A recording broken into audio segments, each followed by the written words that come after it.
more sound. Hello, everybody, and welcome to First Rung Gaming. This is the Next Rung, our weekly talk show about 40K and the various upcoming events. This week we're going to be talking about ATC prep with our friend Connor, who is the man going to ATC. He's going to be telling us about his terrible, terrible flyer list and how many he can shove into an Eldar army. I think the current standard is what, 30? 29? Yeah. Something like that. 62. Most extreme is 9, but Yeah. I'm not running. Yeah, sure you're not. But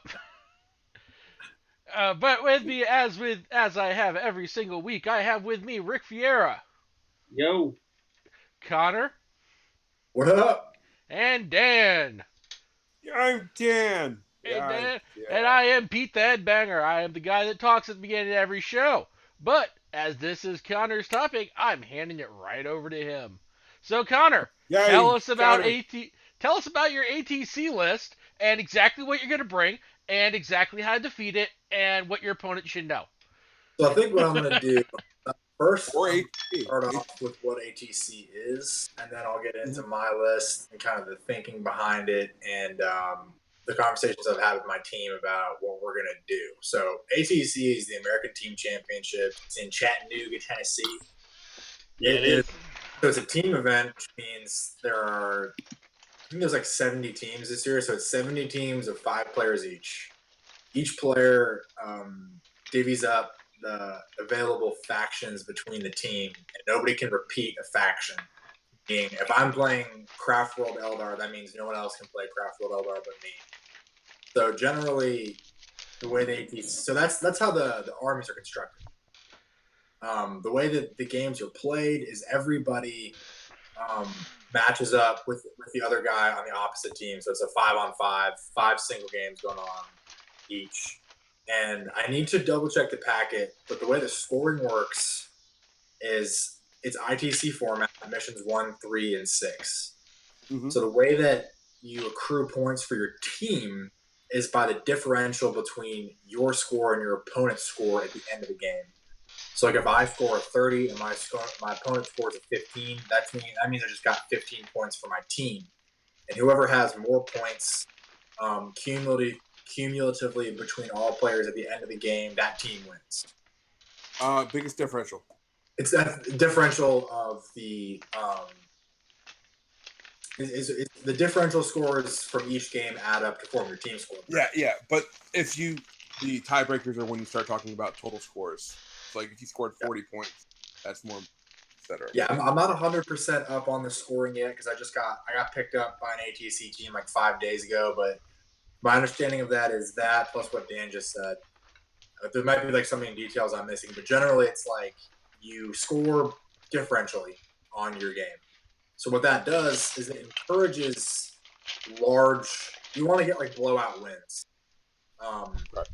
And the way that the matchups work is interesting as well because each team presents a list. Like the one team will present lists to the other team, and then that team gets to pick which list they want to play and the board. Kind of.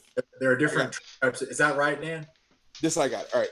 So each team simultaneously and in secret nominates one list to be known as Defender. So say you put my night list up first, and another team puts up another list.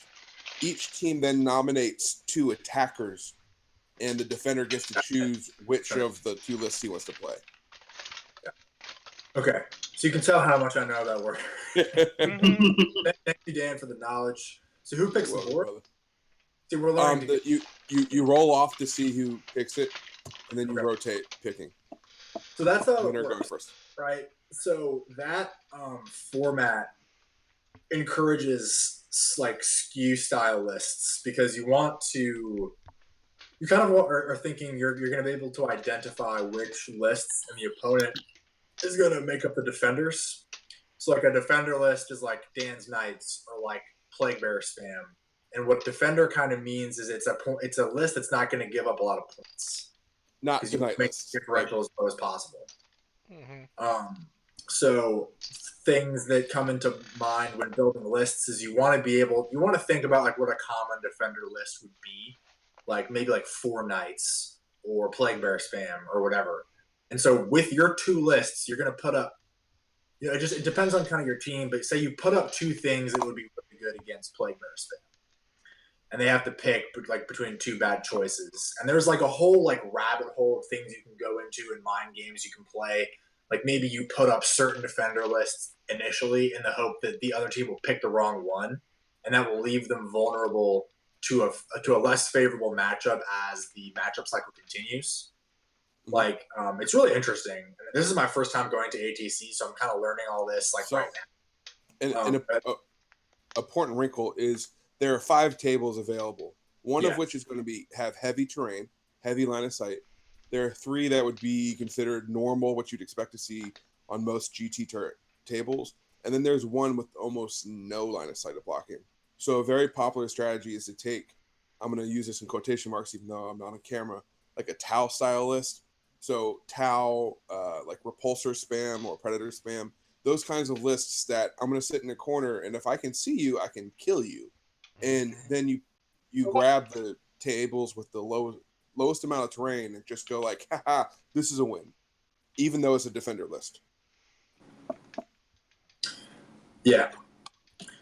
So it's really interesting. It's a really cool format.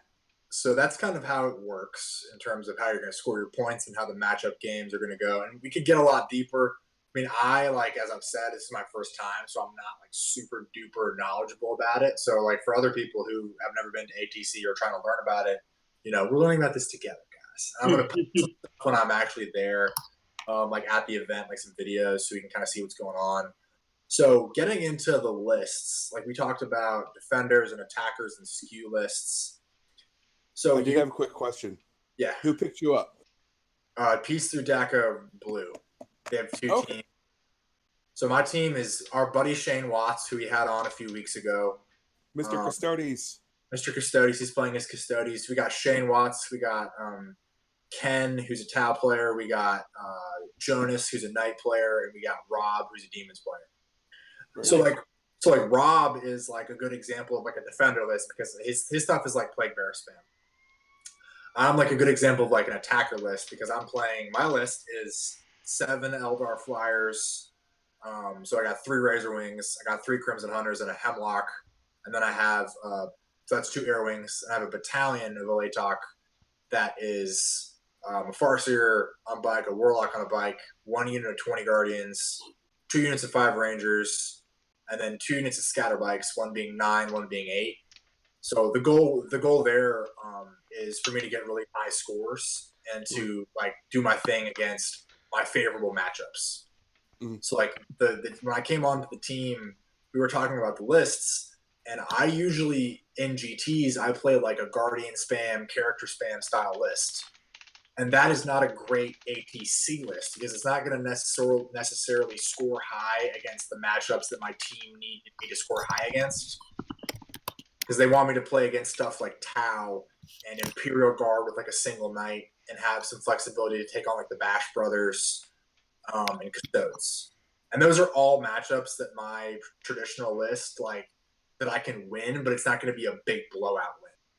Whereas like my list has heavy modifiers to hit, so Tau doesn't like it. So for instance, if I get matched up against a Tau list, I'm just going to play I'm going to stay like 24 inches away at all times and just shoot them for 3 turns until I table them. That's how I'm going to get lots of points. So that's kind of like what my team needed, was me to come in with that style list to take on those kind of matchups. And like the rest of my team has components in their list building that take on different matchups. Like if it was like against like 4 Knights, we would probably put the Tau player up against that because Tau can do pretty well against 4 Knights. Shane plays his Custodes. That could be good against. That could be like pretty decent against Flyer Spam maybe if you can get into combat with them. Kind of stuff like that. So the real interesting thing I've been experiencing is a sort of like discombobulation going from my traditional list that I play to this new 7 flyer list, because I don't really play 7 flyers. It's not like my style. Right. So I'm having to like kind of pick this up and get proficient with it in 3 weeks. So it's been a lot of conversations back and forth about kind of what list can I take that's has some stuff I'm kind of familiar with, while at the same time retaining that archetype of list, which is the Eldar flyer spam. Like really hard to hit, doesn't give up a lot of points, and has the potential to just make it a non-game for a lot of matchups. Like today, I played my friend's Death Watch. So he's playing like Death Watch in one night. And that's a list that my traditional list kind of, it's like a tricky game, because Death Watch is kind of hard to play against if you are playing like Footdar. Knights are kind of a pain in the ass. But today when we played, I just like, it was stupid.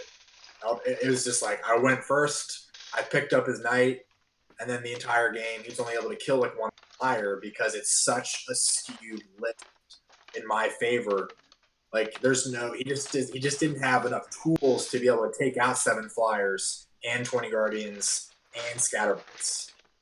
So like that is an example of, if that was a list that got thrown up in pairings as a defender, like they would send me at it, because I would just be I would be able to score a lot of points off that list. And again, that's like kind of what ATC is all about, is it's getting the right matchup and scoring the most points, so you can put your team ahead if there are any other close games. Like you want to have like 1 or 2 games that you're really confident can be a blowout. So the other games that are really close, you can rely on your guys to get a tight win, and you can rely on the guys who are getting blowouts to make up the points and get the max scores, so you can beat the other team on the combined points. So it's really it's kind of a mind bender, but it's really fun debating with the team and talking to like my friends who play Eldar Flyer spam and figuring out kind of like tips and tricks and good units to take and strategies against the opponent. Because a big thing in particular with my list is you have to be very careful not to get boots on the ground. So losing all of your units that aren't flyers makes you automatically lose the game. So that's like, for instance, why I chose to have like a 20 guardians on my list, because they're a really solid unit that I can just drop onto an objective and have them hang out with my characters, and it's very unlikely that they get picked up because they're a late talk, they're -1 to hit all the time.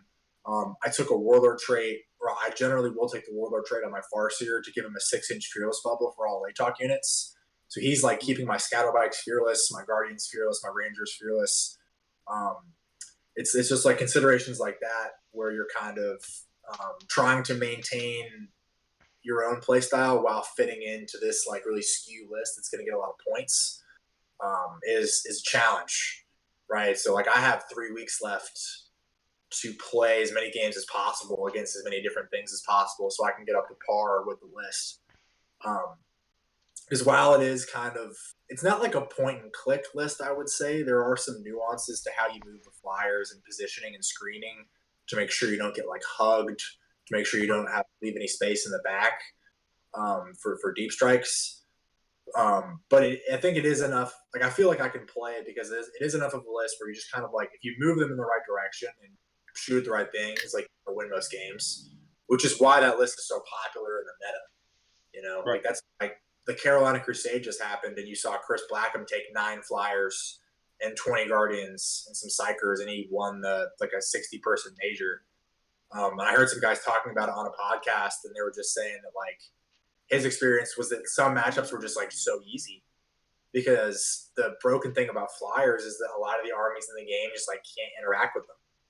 They're too uninteractive, and it can be kind of lame for your opponent. But in a format like ATC, where everybody is bringing shit like that, like everybody's bringing like 4 knights, 90 plague bearers, 9 flyers, like whatever have you. That's like kind of a better environment to do that in. Not that a GT isn't a good environment, but that's like something where you can expect to go and see crazy lists like that because of the matchup process. So I did have a follow-up question. Yeah. What lists do you struggle with? So the 4 knights is not fun. I think it's winnable as long as I can stay out 12 inches with my LA Talk stuff, so they can always be -2 to hit. But it's because the list can kill like one night pretty comfortably with Vect.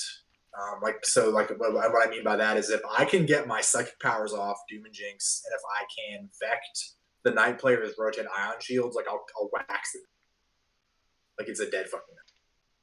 But if it's 4 nights and I'm committing like my Hemlock Wraithfighter to cast Jinx on the guy, and I'm getting my Farseer within 24 inches of the other of the same night to get Doom off, like it's up to me to mitigate my risk to make sure that I'm not losing my important pieces to these knights, because like killing one knight's all well and good, but if the guy still has 3 knights, you still have like a lot of wounds to chew through, and with my list you can really only Vect once per game because it's 4 command points and I start the game with 10.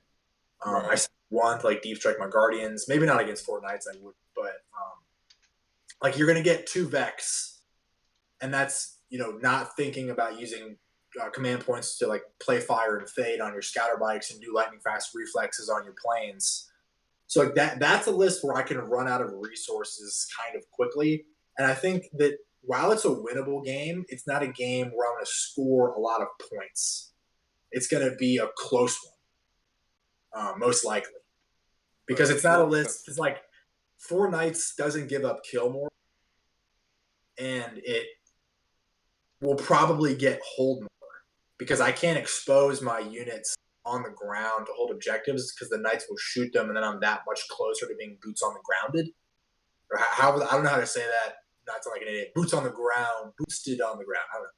But so that's like kind of a tough matchup where it's winnable, but it's not a blowout win. That's what you want most of the time in ATC, from what I understand of it. No, so like 4 Knights is a problem. I don't really want to play other flyers because flyer on flyer is kind of like a crapshoot.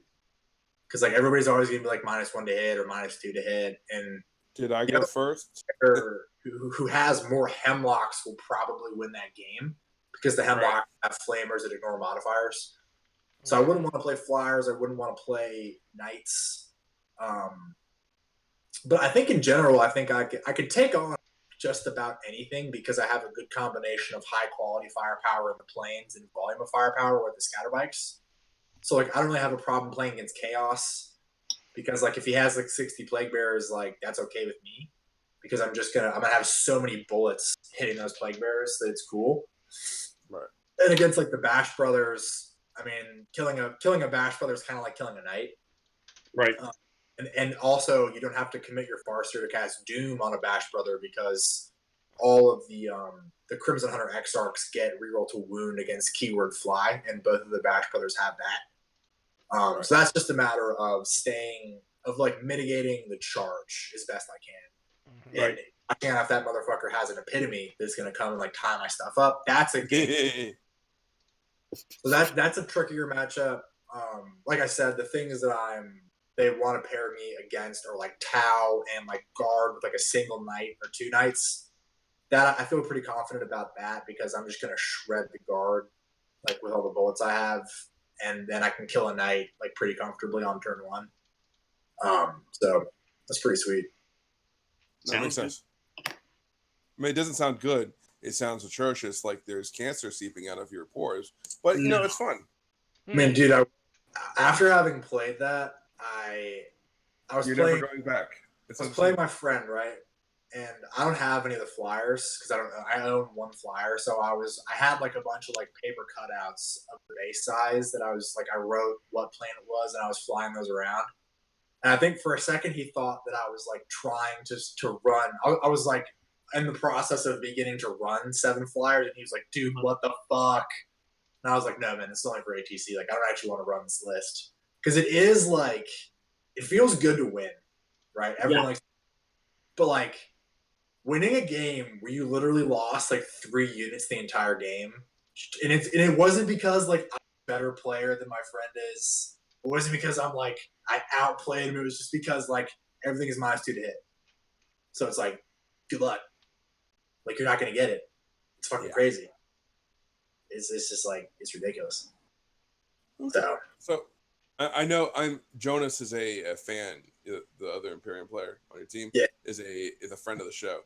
I know his list like the back of my hand, having played it like 5 or 6 times, and that's scary too. I know he's running the Lancer with 2 Warglaves and a bunch of guard, 3 tank commanders, and some artillery. I'm just texting a friend right now about the list because my friend Ali plays Flyers, and we've been going back and forth for like 3 days. Oh, What I should do. Because me and Ali always have really interesting conversations about. he's going to tell you to play Warp Hunter. Yeah, he probably is. So no, am I the only person here who's going to ATC? Yeah, Yep. unfortunately this year. I am. Yeah, Next year is NextRungGaming's big debut at ATC. Oh God, this means I Yeah. need to actually finish painting an army. You got a year. No, like I said. I'm a nerd though. Yeah, man. So, ironically, I got to go to a RTT on Saturday, and there was a large portion of Beast Coast and some of the wobbly modeler guys that came out, and it is fun to see. Basically, like Connor was saying, lists that they normally run and then like mutated or skewed a little bit to make them nastier in one or two directions, and just like, oh God, no. I don't want to play this ever again. But yeah, I found out the 3 Warp Hunters hurt. So I mean, it's great. I mean, I think honestly, like I think AT. Because at first I was always kind of intimidated by ATC because it seemed like, I mean, I'm a competitive player, right? Like I like what? No. Like I have a competitive mindset, right? And ATC seemed like kind of like the home of like the whack player. It's like everyone's bringing like 9 flyers and like 5 knights and shit like that.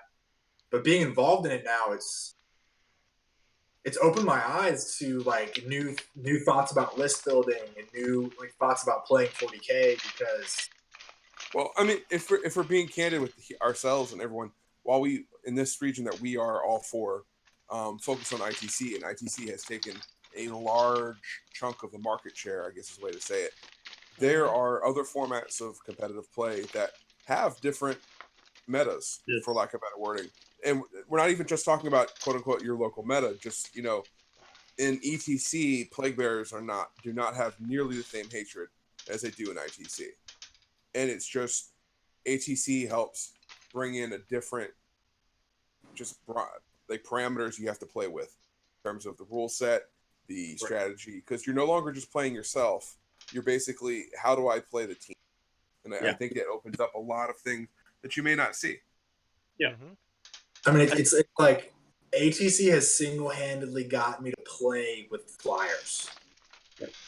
Like if you've ever talked to me about 40K, like I'll meet like my friend Ali and I, like he's been trying to get me to run vehicles and long-range anti-tank in my list for months, and I'm just like dead set against because I just like don't do it in singles. But like in ATC, it's really cool because it's not about you. It's about the team. Right. Like, what does the team need for matchups? Yeah. And if the team needs a guy to play flyers to be able to take on Tau, like that's what you're going to play. Well, they're like the really good teams will have 1 or 2 dedicated lists that are like, your job is not to win. If you do win, awesome. Your job is to lose the most gracious way possible and to have as small of a differential as possible. You will get the shit matchups. You're trying to score as many points as you can. Good luck, my friend. Like, that's an element of team building and list building that you don't see that in, like, single play. Like, well, I'm going to lose, but I'm going to lose as least amount of points as possible. That people don't play that normally. It's like a broader scope of winning. You know, it's like, it's a Charlie Sheen element. What do you mean, the Charlie Sheen element? Just winning, baby. Just winning. Tiger blood. Because like in singles, you could win every game by 1 point and win the tournament, but in ATC, you can't do that and win the tournament. Right. Like you need to be really good at pairings. And you need to have the right tools in your lists to be able to and like for that matter, like a good take on the meta. We think people are going to bring to have like a good format for how you're going to do your matchups and how you lists. You know, it's really interesting. I think Yeah, team tournaments are really, really interesting. I'm hoping that organized play starts to head more and more in that direction because I think they're a much more engaging format overall. It's really. Oh, absolutely, absolutely. I'm ecstatic to see like when we have doubles or that kind of thing going on because it adds strategy. Like the Nova trios, me and Yeah, Connor Nova are doing. Trios and ATC are where I really think. I'm not as big a fan of doubles, but Yeah, I don't like doubles myself. once you go to 3 or 4 or 5 people on a team and you're like playing poker with the other team about I'm gonna, that's where I start to like get excited because now you're playing 2 or 3 different games. This is a family friendly. Remember, it's a family friendly. I know you're getting excited, sir. Mm-hmm. Yeah. You know me, Zinch. It's plans within plans. Oh God. Don't demonetize us for our channel that makes no money. Right. Not yet. Yeah. Someday. But no. So, do you mind talking about like how the boys from Maryland approached you? Like, how did that come to fruition? Was it just they needed an Eldar player, or like? It's kind of funny, right? So last Thursday, Ivan is a friend of mine. He was on the show like last week or 2 weeks ago. He runs 9 Eldar flyers. Funnily enough, I'm borrowing his flyers for ATC. I'm Just for going to anybody, be. just for anybody that wants to see it, all of our shows are archived on our YouTube page. Yes, they are. Yes. Soon to be on iTunes as soon as I figure that out. Yes. So,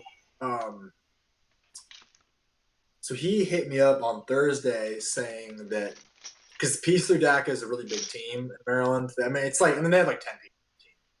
So it's they have a red team and a blue team.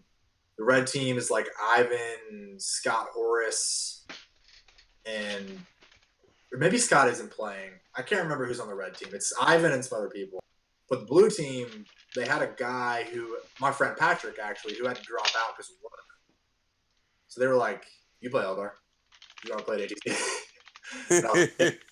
I definitely want. So I hit up my boss and I was like, "Can I take these days off?"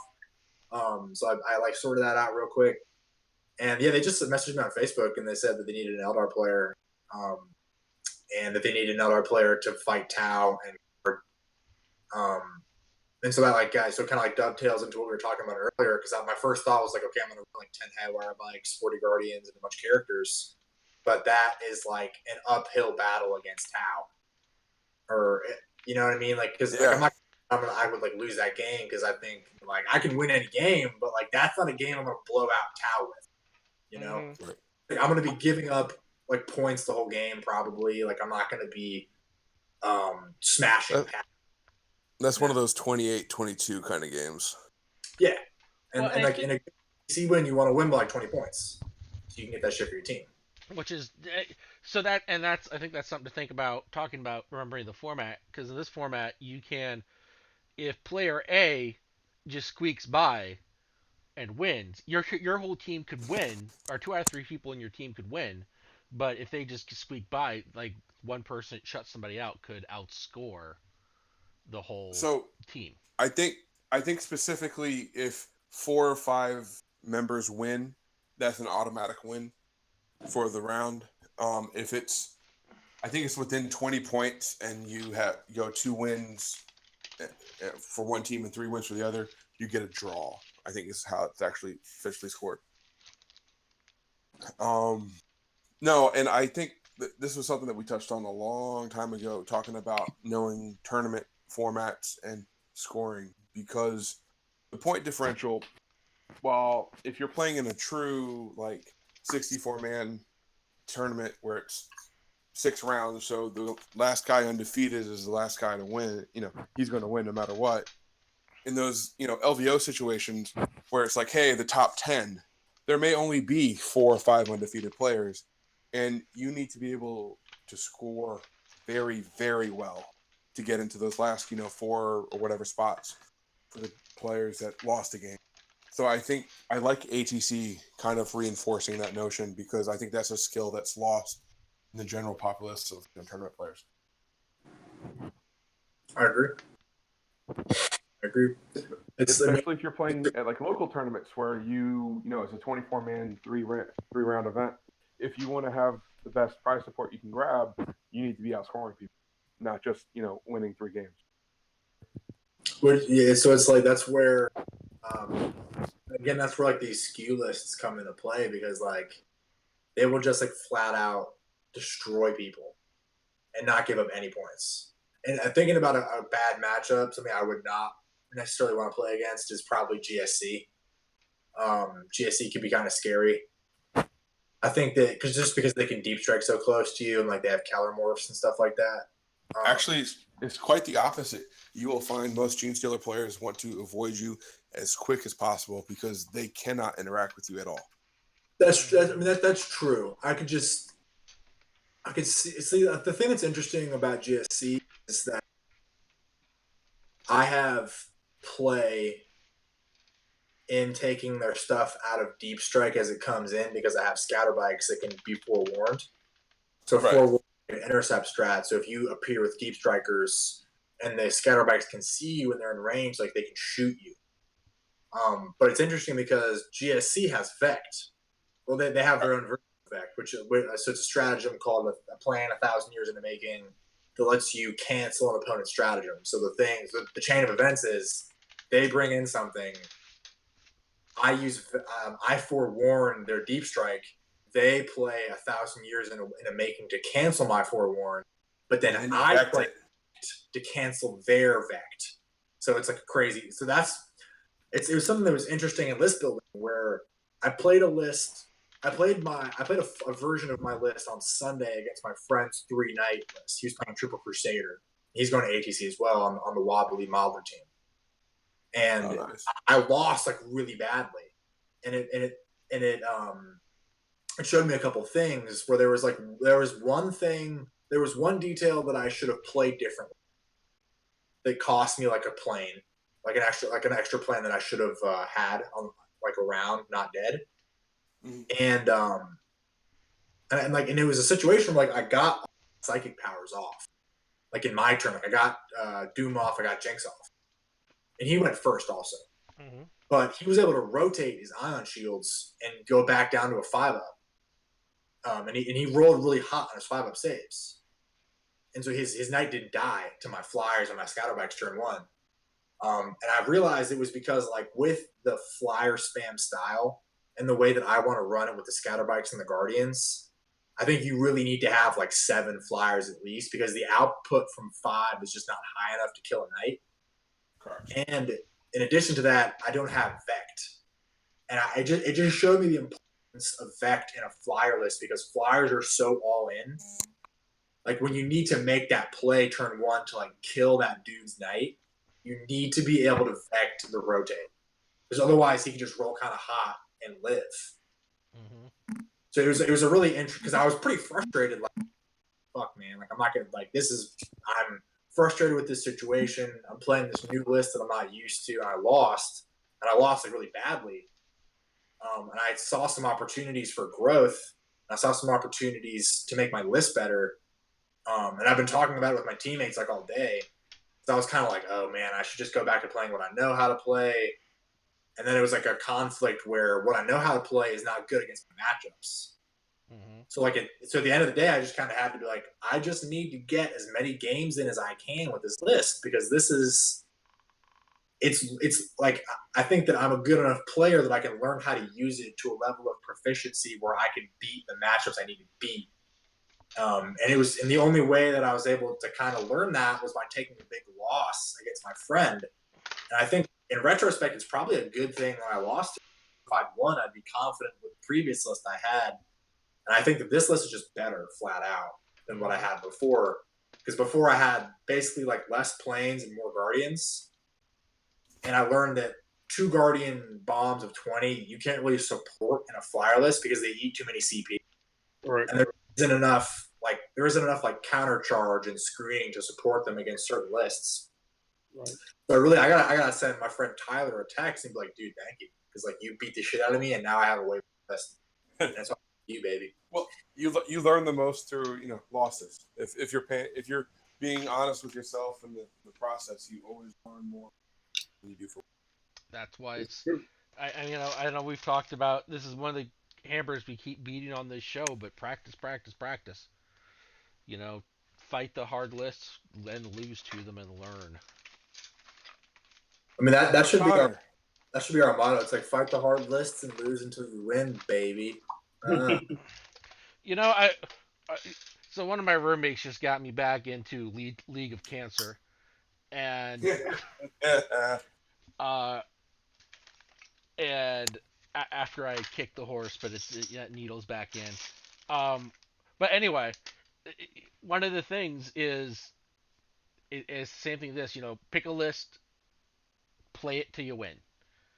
If something's not working, figure out what's not working, change it, and then play it till you win. Don't jump around. Don't give up.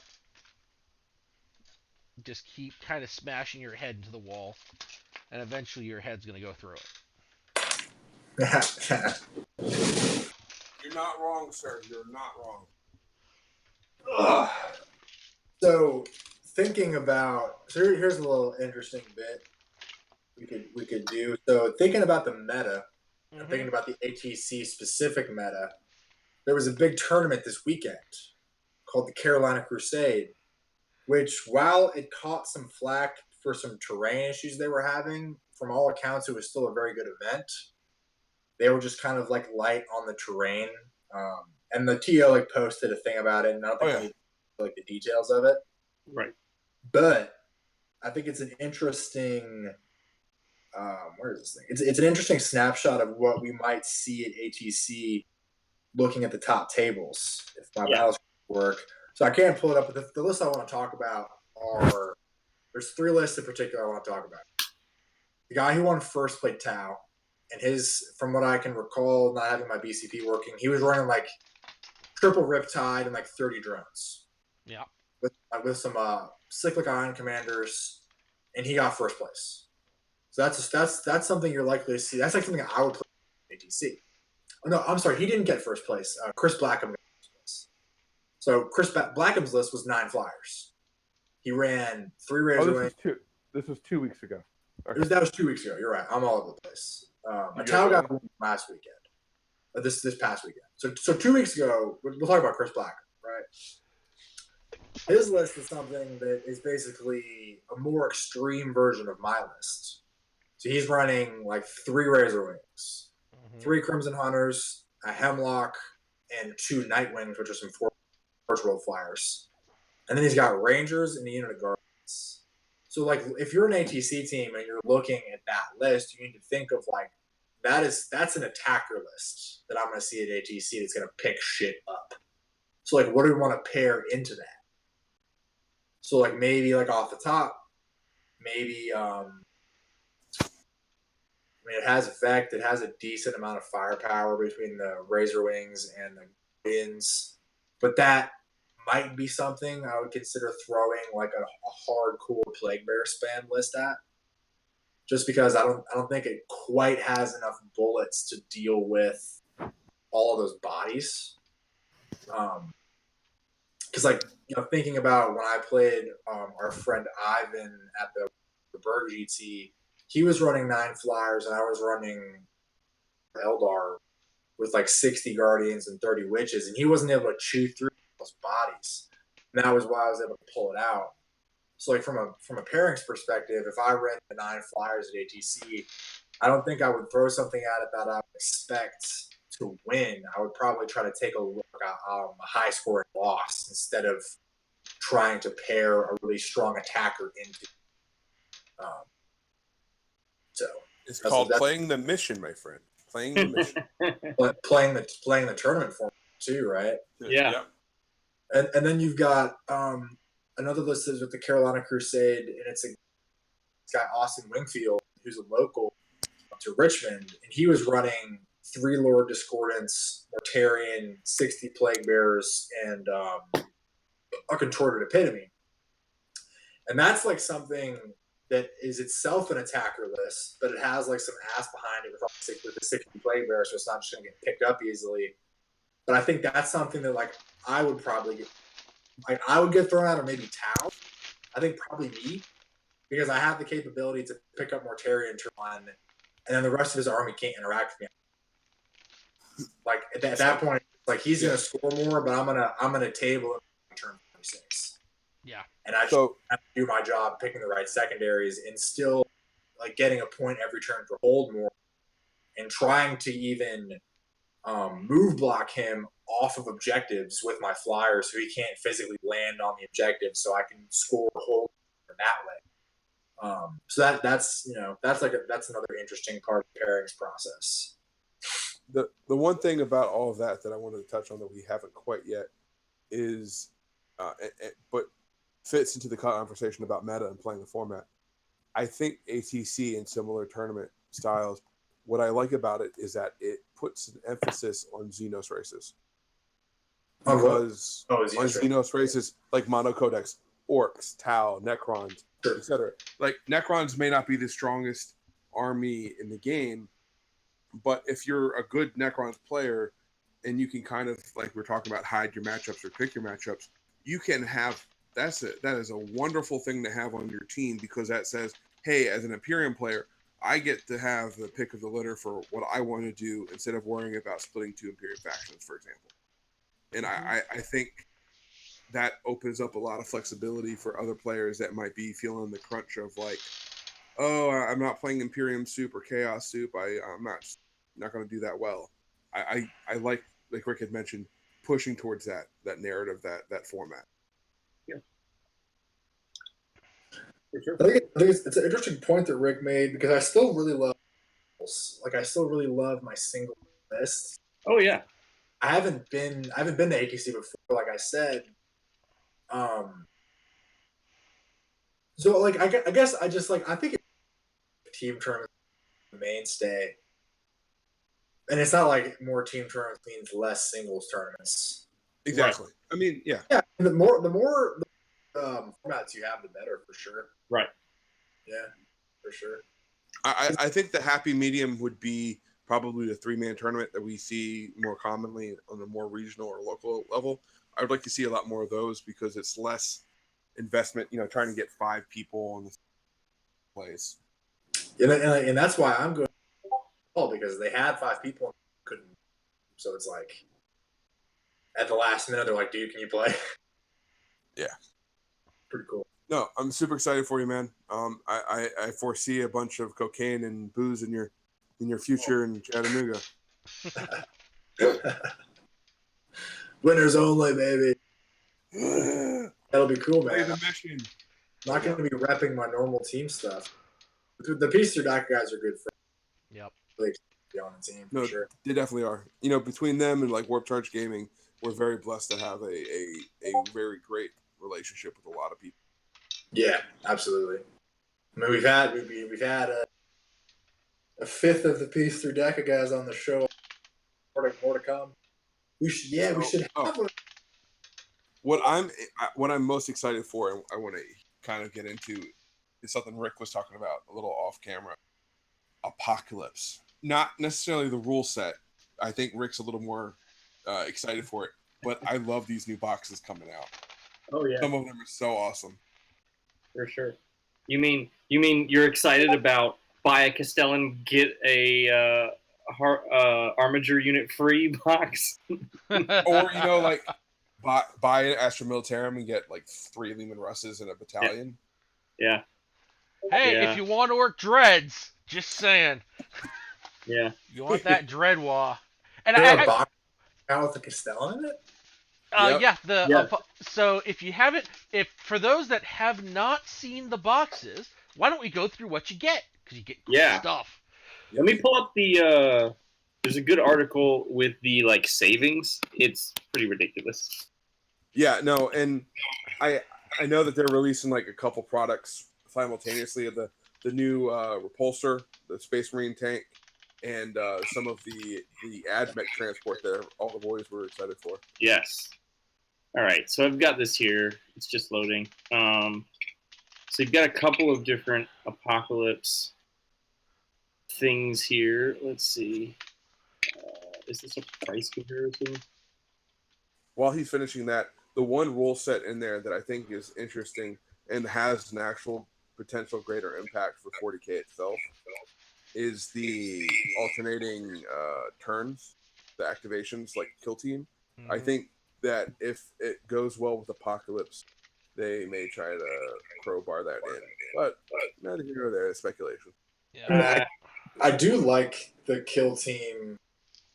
So let's why don't we do this? Why don't we go through the apocalypse battles, the apocalypse boxes, Yeah. and Boxes, talk yeah. about the savings and if they're a good starter force. 'Cause I Absolutely. think most people that are going to be buying these are going to be actually new players to the hobby.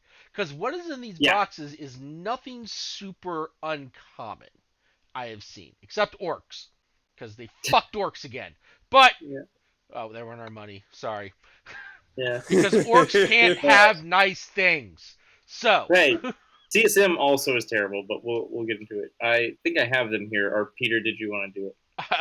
go ahead. Sure. I'm looking at the one on SpikeyBits. SpikeyBits.com, good website. Don't Yeah. pay me any money. Give me money, please. Right. So yeah, the first one I have here is the Space Marine one. Oh yeah.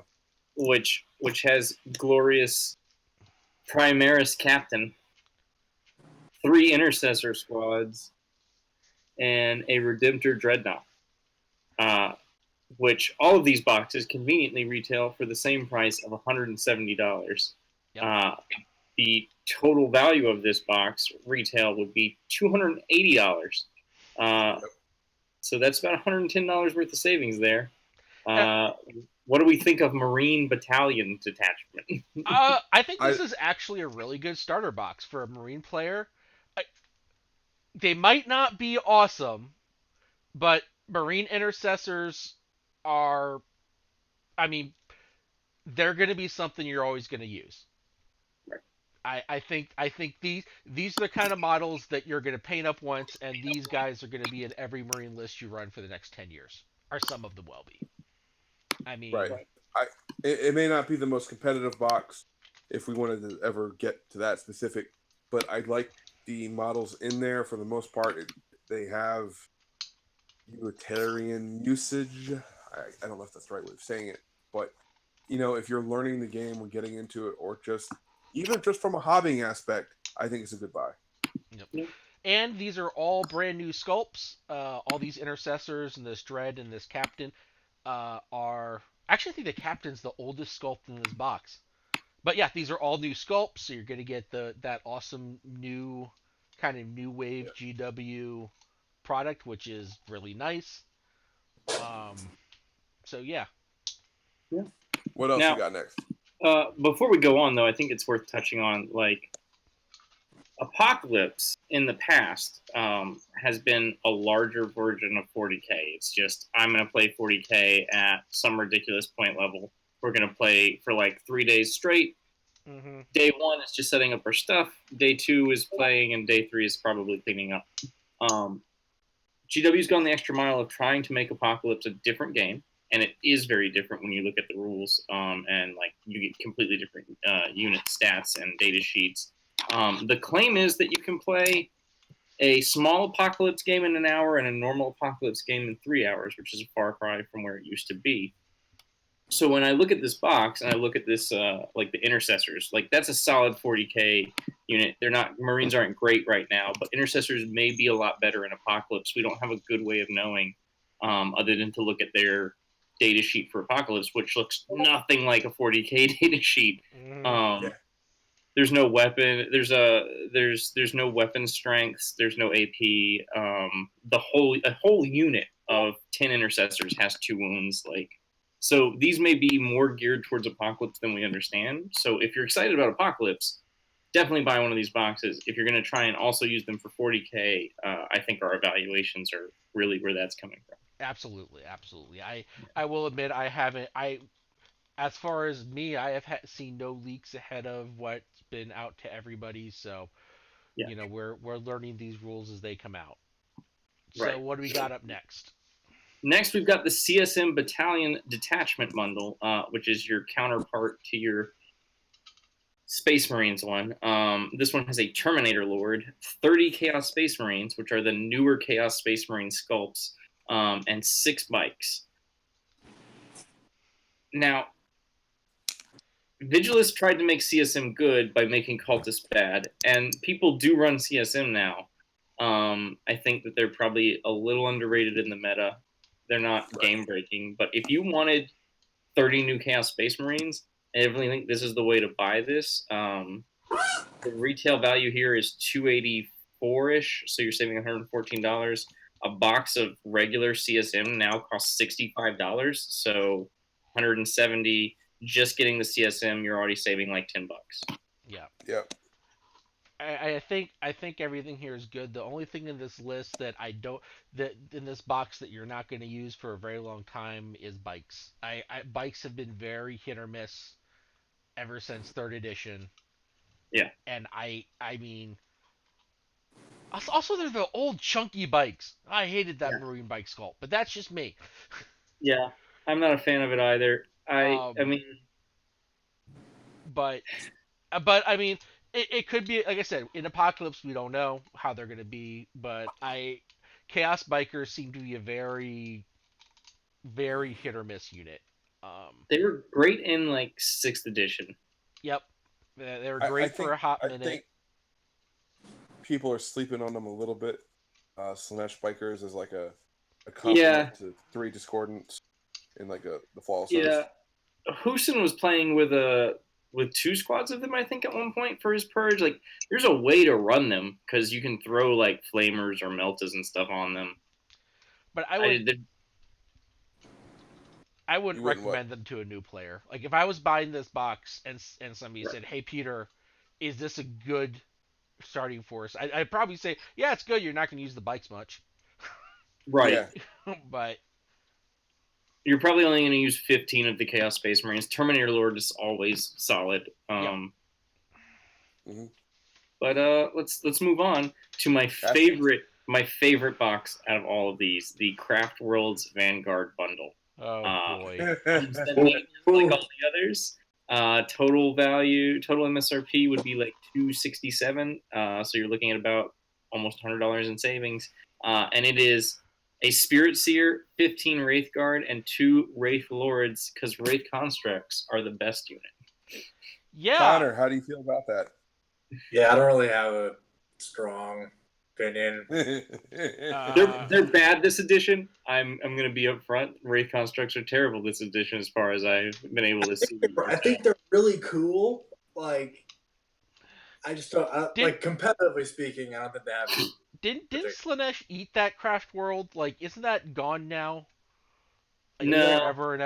Forever gone. The Tyranids have their way with Yandon, which is their traditional Craft World one. They're still around. They're just they got kicked in the teeth pretty hard. Yeah. But they're friends with Evrain, kind of. Yeah. There was a great moment for Constructs in, I believe it was 7th, where destroyer weapons were coming online for everybody, and they gave, just like your generic Wraith guard or maybe the more shooty version, D sites where you could just run up and hit people with destroyer weapons. It's great. Oh yeah. So I'm gonna shit all over Eldar for a second here, and I'm gonna swag my finger at GW. Okay, Games Workshop. Why are you giving me the most un-Eldar units that exist? Eldar are supposed to be fast and hit hard. Fast, hit hard, and relatively weak and flimsy. Wraithguard are the exact opposite of that. They are slow, they don't hit particularly hard, and they are tough as nails. I mean, think about it this way. I'm gonna GW fluff argument this. Every Wraith construct is 2 Eldar for the price of 1 because they're twins. So there's more Eldar here than any other detachment. Oh, okay. All right, move on. I like the Astro Military one. Like something really quick. If you want something that's kind of fast and very tough, play some motherfucking Guardians, baby. Yeah, sure. Moving on. So Astra Militarum Spearhead bundle. Because boy. if you're a guard player, what you need is more tanks, not more guardsmen. Yes. So we have one Cadian command squad here, 3 Leman Russes, a Chimera, and a heavy weapons team. Total MSRP would be about $250, so you're saving about $80. But like, I'm pretty sure that 3 of these is like you own a guard army now. Yeah, I Yeah, mean no. this. I think the this is actually one of the better starting forces for. If somebody said, "Is this a good way to start guard?" I'd say, "Fuck yeah."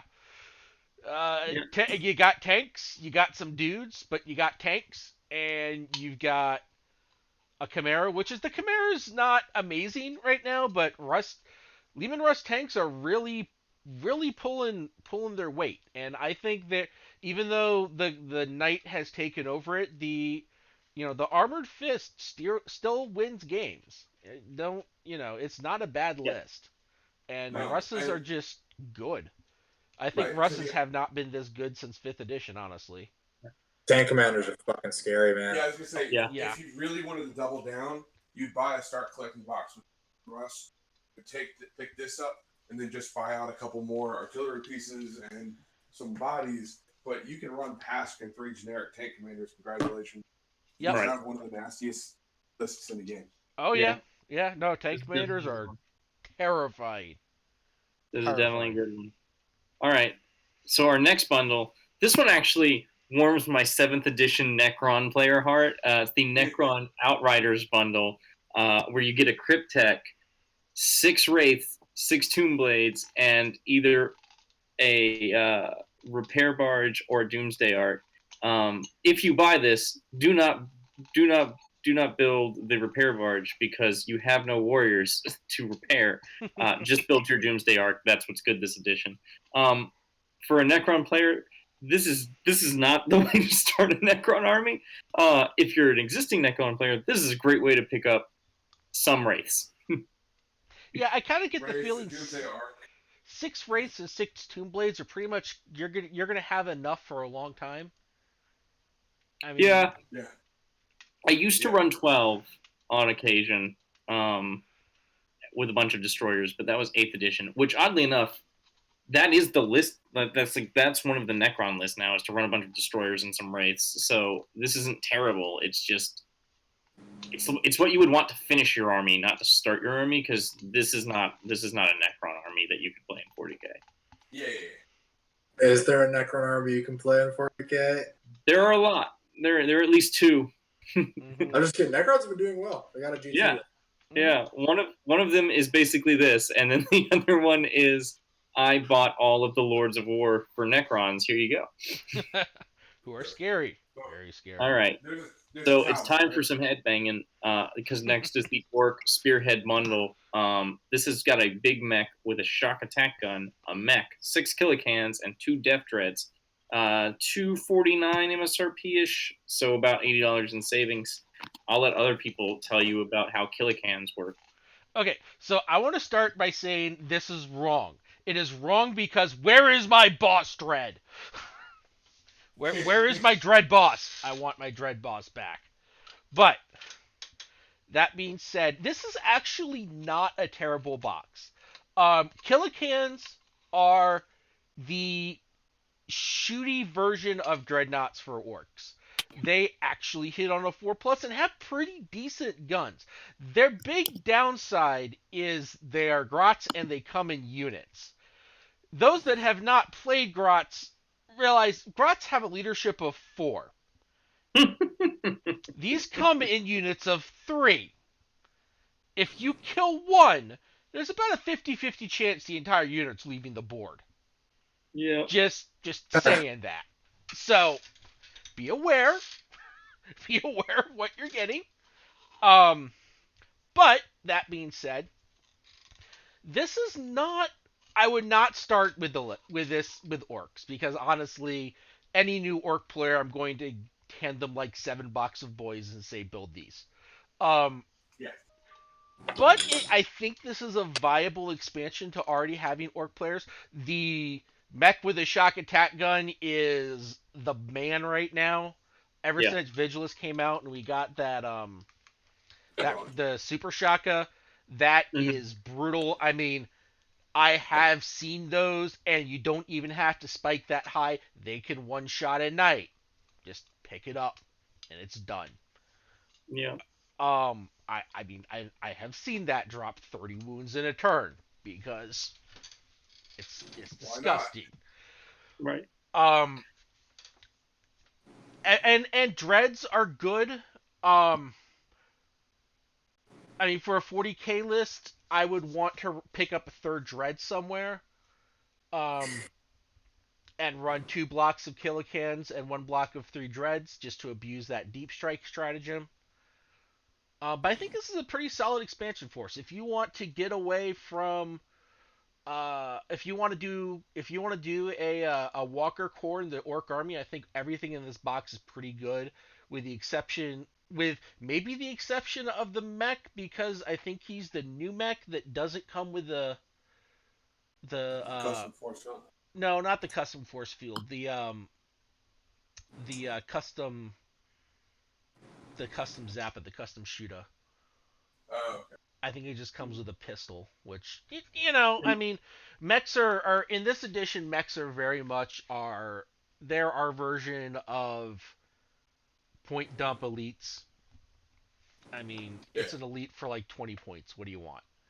Um, Yeah. but good. I mean, a good box. I could probably buy this and use everything that comes in it, assuming I already had a core list. Right. Assuming I already had my 3 blocks of 30 boys. What else we got? We have a Tyranids Spearhead bundle with a Hive Tyrant, Tyragon, Tyrannofex, 2 Carnifexes. It comes to about 260, so you're saving about $90. What I know about Tyranids this edition is that half of these things are good, half of these things are bad. I would actually argue that half of them are good, and the other ones can win you games if you get the right matchups. They're not great, but as Right. Nick Brown is so adamant saying right now, the meta is so fucking wide open. There goes our money, but it's so fucking wide open. Run what you want. And Yeah. I would argue that the other half is other half. Yeah. Sure. Connor, yeah, okay. I mean, So, I've played Okay, I played against Tyranids a lot, not this edition, but just historically. All of these things will be good at some point. Just yeah. hold on to this box. These are all very core big smashy bugs that It's like the Lehman Russes of right. Yeah. Carnifexes are always going to be in Tyranid lists. Your Hive Tyrant / Swarm Lord is always going to be good. It's the other two that are like, will this work? Will this won't work? And you can build around them and do something with it. Are they the most competitive choices? No, but they're big giant bugs that are hard to kill. So, Yep. next up, we have, I believe, the least amount of savings, but also the most exciting box for many people, the Imperial Knights Super Heavy Bundle, which has a Castellan and 2 Armiger Helverns in it. So you're saving $75 because you're buying a Castellan and getting some Armigers free. Yes. 2 months too late. God. Is it though? Because I'm looking at it thinking, well, I'm going to start Renegade Knights when they come out. This is a good way to get another Helvern unit because I have one, and then I'll have a Castellan if I need it. My dear friend, you mean your war dog? Whatever. I think Castellans are not as dead as people say they are. I agree. But yeah, I There's think not a lot this, to say about it. I mean, this is a pretty good deal if somebody was gonna make an all knights list. Oh yeah. One of the things that really made the all knights list work was the armigers. So it wasn't just knights; you kind of had your smaller guys to actually do stuff. So yeah, I don't know. I think this is a good buy. Yeah, Yeah, it seems certainly. fun. It's even a good starter's point. I think it's fine. Next up, the Tau Vanguard bundle. This one has a Riptide, a Commander, and 6 Crisis suits, coming with all the appropriate number of drones. Total MSRP is like $285. Total savings is $115. I believe this is a good box. This has got. I think this is the best box we've got to so far. The fish head's got the best stuff. I mean, crisis suits are iconic in Tau. They have always been good to great.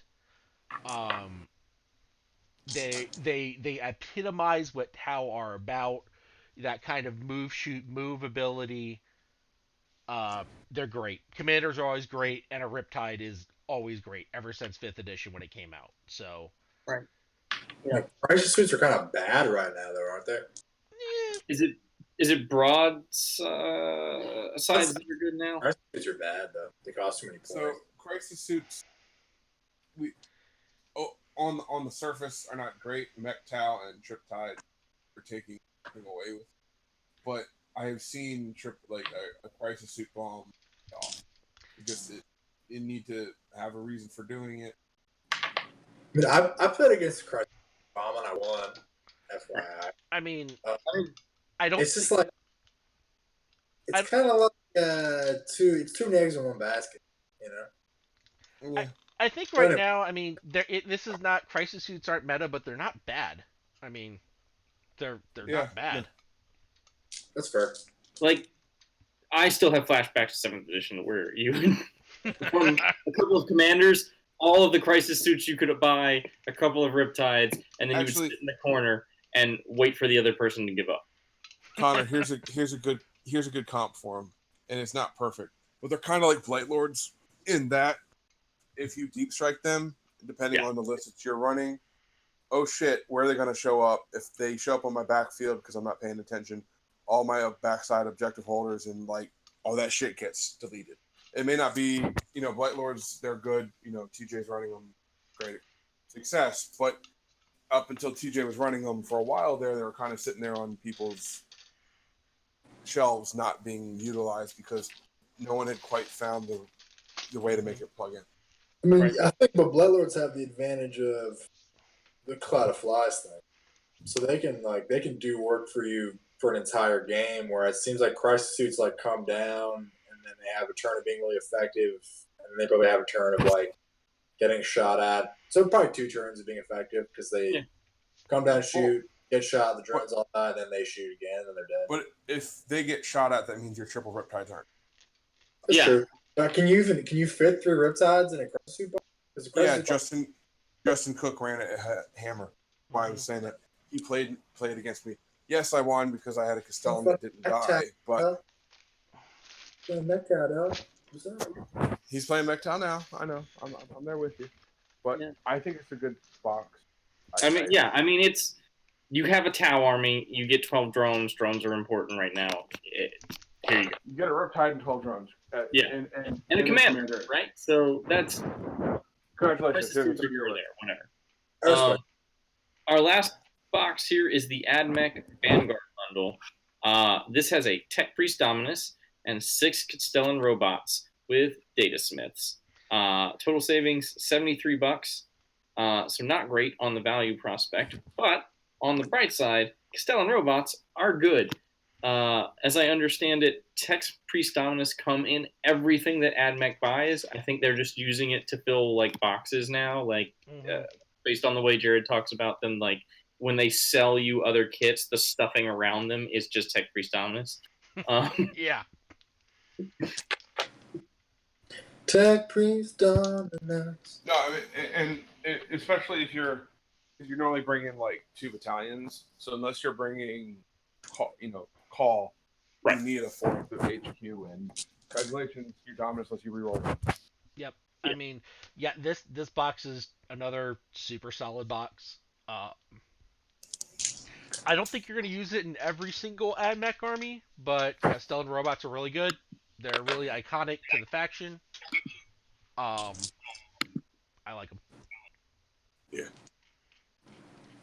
No, overall I'm excited for the boxes. I think they offer a great opportunity if you're looking to get into competitive playing and hey, I've bought my few, start collecting boxes. I've kind of filled out stuff, but I've got 1,500 points that I feel comfortable with, or 1,200 points, and you're looking for ways to kind of flesh out that last little bit. I think everybody should just play some Eldar. Yeah, the Wraith contracts, they're the hot new stuff. You heard it from Connor. There you go, Connor. Connor's on record. Everybody, Wraith constructs are the new hot list. I mean, dude, Everybody back needs to run them. around LVO time, I heard a hot rumor that Nick Nanavati and those cats were testing 8 Wraith Lords in the list, Hey, which you can't anymore. But that would have been fun as shit to play. uh, Going off that, slightly on a tangent, I saw an amazing list made by Sean Naden that he posted in a Facebook group it was like all the big stuff. It was like Talos, Wraith Lords, more Talos, the Incarn. That was it. I was like, Right. hey, it's so cool. I love it. It is cool. I think that speaks to the threat saturation. Yeah. That would be fun as shit to play, dude. That'd be so fun to play. So, Kind of like Flyers, yeah. so I got a question. If you're gonna buy one of these, which one would it be and why? One of these boxes. I mean, I'd buy that Eldar box just so when constructs become decent, I'll have like 15 running around. Are you asking me as Dan the player with what I play now, or what do I think would be the best buy competitive? No, just You. you. What store's got one of probably each. the- What do you buy? Astro there. It's fair. Fair. Because I do believe Astro Militarum is probably top 3 codex on its own, and Demon allows incredible flexibility. You know, if I don't want to run 3 knights, I only want to run 1, but I'm also bringing 4 tanks. You know, that kind of. How about you, Rick? What are you buying? I mean, I would buy the night box, and I may very well do it.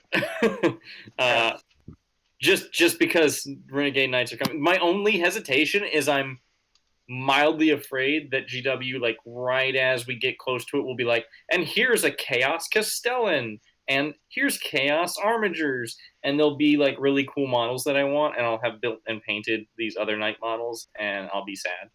Yeah. I fear that you. I fear that. Strong. I'm also considering the fact that if I don't buy it, I can probably afford like 3 of the new Chaos Knights down the road at some point. Yeah. Yeah. Right now, other than that, like I want to start a Tau army and I want to start an Eldar army, so both of those boxes appeal to me. But I think I would have to take the Knight box. I don't need any more CSM, so I wouldn't buy that as much as it hurts me to say that. Yeah, with me personally, like I thought heavily on the Space Marine, but I am a big demon, like big boy knights, Mortarian, that kind of stuff player, and I love demons.